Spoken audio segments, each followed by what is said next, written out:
So Power Rangers Dino Fury Season 2 Part 1 is now available on Netflix for you guys to watch, and I just got done watching all 11 episodes in one sitting. Yes, I'm that crazy. I just watched all 11 episodes of Power Rangers Dino Fury Season 2 Part 1, and I really enjoyed these episodes. Some of them did feel like they dragged on quite a fair bit with some of the plots here and there, but overall, I enjoyed these episodes. And in this video, I'm not going to go into major spoilers.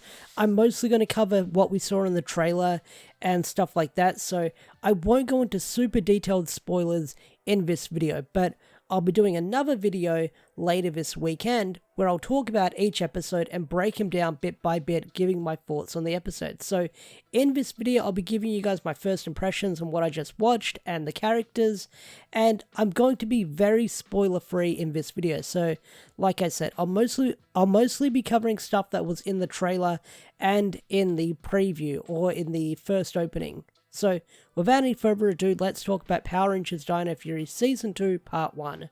So, like I said at the start of the video, everything we saw in that trailer that we got a couple of weeks ago or a week ago, or depending whenever you're watching this video, everything we saw in that trailer happens in this batch of episodes, with a couple of surprises thrown in there, which is really cool.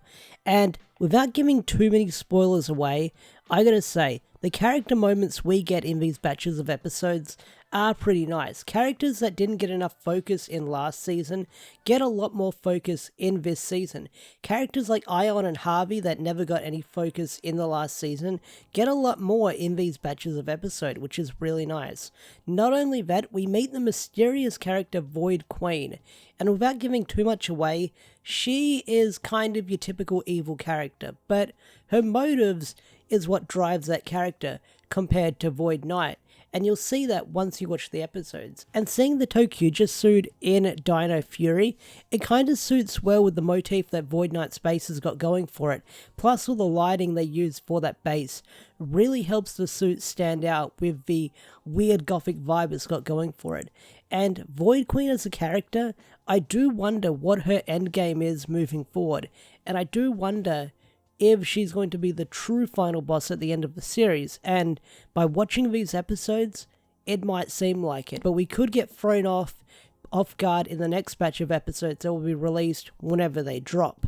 But I've got to give props to Simon Bennett and his team, because once again, they do another amazing job with this season of Power Rangers. The cast, the crew, the actors, the musical talent, the music in this season, once again, is really, really great. But if there's one actor that stood out for me in these batch of episodes, it's Jared Turner as Void Knight. But I don't want to give too many spoilers away for these episodes, but the journey that Void Knight goes on in this first part of Season 2 is really interesting, and I was invested in where this character was going to go, because although there's been the discussion, is Void Knight truly evil or not, you'll probably finally get your answer in these episodes if you think what Void Knight is doing is for a good cause or not, or if the character is actually evil, because once you learn his motivations and see him achieve his goal and what happens after that, takes an interesting turn, and I'll leave it at there, but Jared Turner as Void Knight does an amazing performance as the character. Now, as always with a brand new season of Power Rangers, we get brand new Zords and brand new transformations and power-ups, and one of the power-ups we get in this batch of episodes, spoilers if you haven't seen the trailer, is the Dino Night mode. Now, I got a feeling we would be seeing this in this batch of episodes because the toy is out already for the first half of the year, so I got the feeling we'd be seeing that very soon. And we do get to see it in these batch of episodes.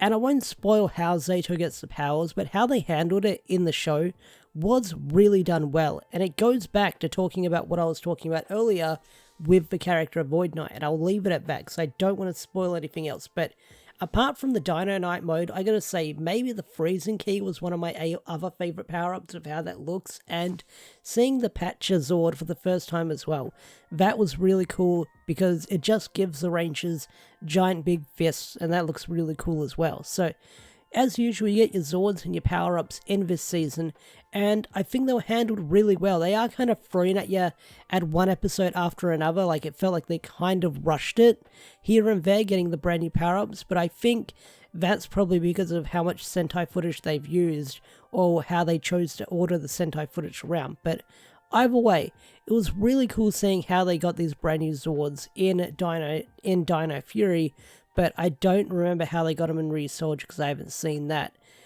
completely yet. But either way, I think these brand new transformations looked really cool, and I think that's all of them for now. I don't know if we will get any more keys or see any brand new transformations. We'll have to wait and find out. But yeah, that's my thoughts on Power Rangers Dino Fury Season 2 Part 1. Overall, I thought the episodes were pretty good and really interesting. Some of them felt really slow here and there, but they were very plot heavy, and I'm excited to see what's going to happen when Part 2 drops later this year eventually, because this story isn't over yet and there's a lot of plot threads left unsolved, and they were doing a bit of setup in this season that I'll definitely be talking about in my spoiler breakdown reviews. So if you enjoyed this video, hit that thumbs up, subscribe to the channel if you're new, and don't forget to turn on notifications. Special thanks to all the members such as Swaggerthorn, Andrew McCoyle, and the Power Bunny was a $30 member. If you want to get your name shouted out like these guys over here, hit the join button on the YouTube membership page or become a Patreon supporter for special perks and stuff like that on the channel. With that said, I'm bringing this video to a close. Thanks for watching, have a wonderful day or night, and I'll see you guys later. Peace out, take care, bye.